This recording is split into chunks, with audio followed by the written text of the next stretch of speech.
So I said I was teaching the toughest kids in New York. Like when I was teaching, when I was in school, we used to have the Dick and Jane books, like Run, Spot, Run, See, Spot, Run. Did you have those books, miss? Well, this is how I had to teach these kids how to read. Run, Spot, Run, Dick's got a gun. Spot is a pit bull. Run, teacher, run. And those are the 10th graders. Really tough kids. And a famous person on the news, Carol Jenkins from Channel 5 News, she went to my school. And also, 2 NFL stars graduated from my school. The person who did not graduate, but he went to the school, was the ATM Bandit. He's also from my school. Now, again, since I'm not famous, he'll never know I'm talking about him.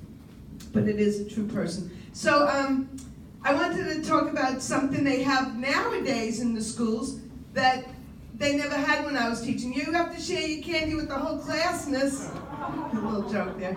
So, the participation trophies, have you heard of these?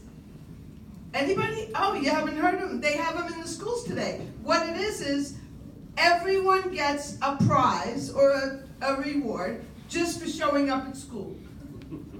They don't want anyone to feel left out, so they give everyone a trophy, a participation trophy. But I'm glad that I'm not teaching because I like children to work for what they deserve.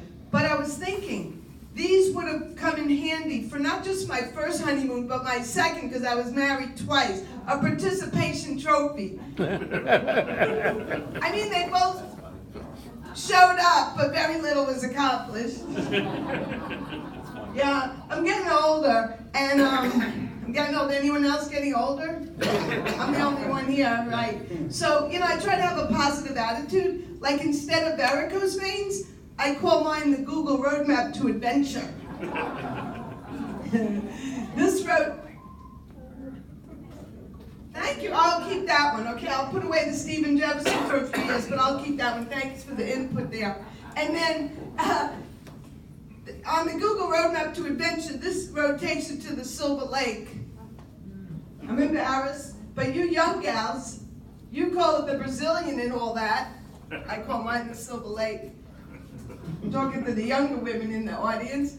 And then this road takes you to the Dead Sea. An X-rated library show, ladies and gentlemen. Mark's going to kill me. So, I'm getting older, but like I said, I try to be positive, and I'm losing my hair. You can't tell maybe, but I'm losing my hair, but I know where it's going. It's going to my knuckles.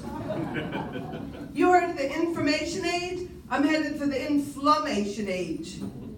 If they had these bags in the Rockaways during Hurricane Sandy, the F train never would have stopped running. Every day you look in the mirror, you see something new. Does that happen to anyone else in this room but me? Like I have pound signs, I have parentheses, I have exclamation points. If you have pound signs, exclamation points, parentheses on your face, I'll just lay down and send a message on text message on me. Self-deprecating with humor, just that easy. But like I said, I try to laugh at it, and I wanted to say that I went to Woodstock, and 50 years later, I went to another concert across the country called Desert Trip with Bob Dylan, Paul McCartney, all the people who were at Woodstock. Well, 50 years later, they're still playing music. Are you familiar with this phenomenon? Yeah. Anybody here been at Woodstock? Yeah? Well, Arlo Guthrie had a famous part in the movie where he said, "The freeway's closed, man," and the freeway was closed. Everyone going to Woodstock had to get out of their cars, walk through the mud to the concert. The same thing happened in Coachella, Desert Trip in California, only it's in a desert. We got out of our vans, we pressed the button, the wheelchairs came down, and we rolled ourselves to the concert. And like in the 60s, there was a saying in the VW buses, "Don't come a knocking while this bus is a rockin'." In Coachella, we said, "Don't come a fussin' till I've had my Robitussin."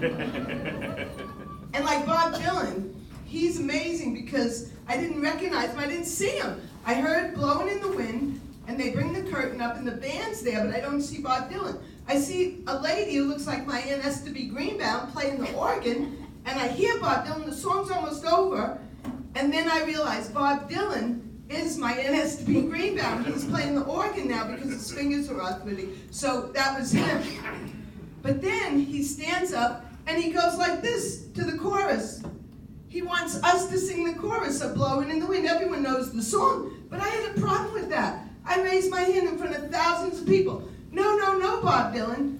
I came all the way out to California. I'm in this desert. You sing Blowing in the Wind to me. You know, why should I sing the verse? Okay, sounds like I'm explaining my jokes a lot today. I don't know if Mark's going to invite me back next month. You've been seeing me for 14 years. I might not be back. Only kidding. She's happy. So anyway, I just want to end by saying that at Woodstock, another comparison is, at Woodstock, they had a tent, and it was for when you had a bad psychedelic LSD trip. At the tent in Coachella, you know what it was for? Bad acid indigestion. Well, thank you very much. Thank you.